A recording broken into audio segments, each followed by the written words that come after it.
బంగ్లాదేశ్లో మరో దారుణం, హిందూ వ్యాపారి కాల్చివేత. బంగ్లాదేశ్లో హిందువులపై దాడులు కొనసాగుతూనే ఉన్నాయి. తాజాగా మరో హిందూ వ్యాపారిని బహిరంగానే కాల్చంపిన ఘటన ఇప్పుడు బంగ్లాదేశ్లో తీవ్ర కలకలం రేపింది. స్థానికంగా ఐస్ ఫ్యాక్టరీ నిర్వహిస్తూ ఓ బంగ్లా పత్రికలో తాత్కాలిక ఎడిటర్గా పనిచేస్తున్న రాణా ప్రతాప్ బైరాగి అనే యువకుని గుర్తు తెలియని దుండగులు సోమవారం సాయంత్రం 5:45 కాల్చి చంపినట్లు ఏఎస్పీ అబీర్ బాసిర్ చెప్పినట్లు బంగ్లా 24 న్యూస్ రిపోర్టులు వెల్లడించింది. ఈ ఘటన బంగ్లాదేశ్లో శాంతి భద్రతలపై తీవ్ర ఆందోళన రేకెత్తిస్తుంది. ఈ తరహా ఘటన నేపథ్యంలో అక్కడ మైనార్టీలపై వరుసగా దాడులు జరుగుతున్నప్పటికీ మహమ్మద్ యూనస్ సారథ్యంలోని ప్రభుత్వం వ్యవహరిస్తున్న తీరుపై విమర్శలు వెల్లువెత్తుతున్నాయి. బంగ్లాదేశ్లోని జైషర్ జిల్లా మణిరాంపూర్ సబ్ డిస్టిక్లో కోపాలియా బజార్లో ప్రాంతంలో రాణా ప్రతాప్ ఐస్ ఫ్యాక్టరీ నిర్వహిస్తున్నట్లు స్థానిక పోలీసులు వెల్లడించారు.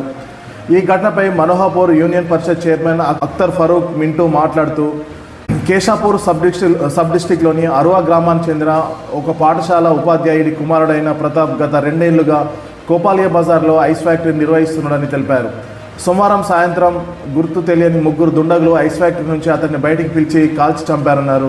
నిందితులు మోటార్ సైకిల్పై వచ్చి తొలుత ప్రతాప్తో వాగ్వాదానికి దిగారని, అనంతరం అతడిపై కాల్పులు జరిపి పరారయ్యని మరొక స్థానికుడు తెలిపారు.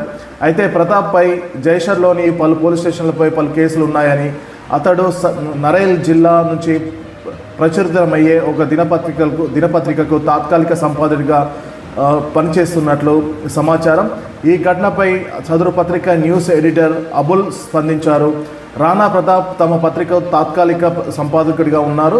ఒకప్పుడు అతడిపై పలు కేసులు ఉన్నా వాటన్నింటిలో అతను నిర్దోషిగా విడుదలయ్యాడని, ఇప్పుడు ప్రజెంట్ అతనిపై ఎలాంటి కేసులు లేవని పత్రికా ఎడిటర్ అబూర్ చెప్పారు.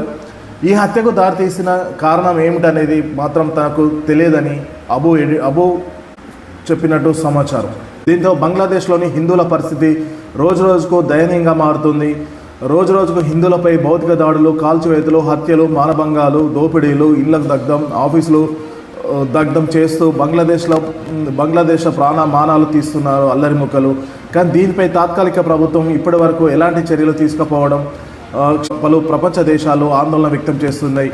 బంగ్లాదేశ్లో మైనార్టీలైన హిందువుల రక్షణకు దేశాలు బంగ్లాదేశ్ను హెచ్చరిస్తున్నాయి.